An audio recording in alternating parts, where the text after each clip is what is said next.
समाज ପାଇଁ କାମ କରୁଛି।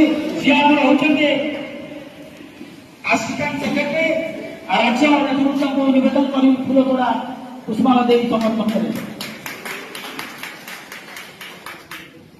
ଜଟାଧାରୀ ମଲ୍ଲିକ ମୁଁ ନିବେଦନ କରି ତାକୁ ଆସିବା ପାଇଁ ମଞ୍ଚ ଉପରକୁ। ସେ ଯାଜପୁର ଜିଲ୍ଲାର ଟ୍ରେଜରର ବା କୋଷାଧ୍ୟକ୍ଷ, ଜିଲ୍ଲାର ପଇସା ମେଣ୍ଟେନ୍ କଥା ବୁଝିବେ, ସବୁ କାମର ସବୁଠି ସବୁ ଜାଗାରେ ଉପସ୍ଥିତ ଥାନ୍ତି। ସମସ୍ତ କୋଉଠି ଚିଲି ପାଣିକୁ ଉପଯୁକ୍ତ ସ୍ଥାନରେ ଆଣିଛି ଏବଂ ସେ ଲଢ଼େଇକୁ ଆଗକୁ ନେବେ। କୋଷା ବହୁତ ସମୟ ସେ କାର୍ଯ୍ୟ ଚଳାଇଛନ୍ତି। ନିବେଦନ କରିବି ଅଭିରାମ ଭାଇ, ରମ ଭାଇ, ବିଜୟ ଭାଇ ଆଉ ଷ୍ଟେଟ୍ ଅନ୍ୟ ନେତୃବୃନ୍ଦ ତାଙ୍କୁ ଫୁଲତୋଡ଼ା ଦେଇ ସ୍ୱାଗତ କରିବେ। ତ କଣ ପାଇଁ ହଉନି ପଇସା ଖର୍ଚ୍ଚ କରାଯାଇ ଆପଣଙ୍କୁ ଆମେ ସମାଜ ପାଇଁ କରୁଛେ କହିବୁ।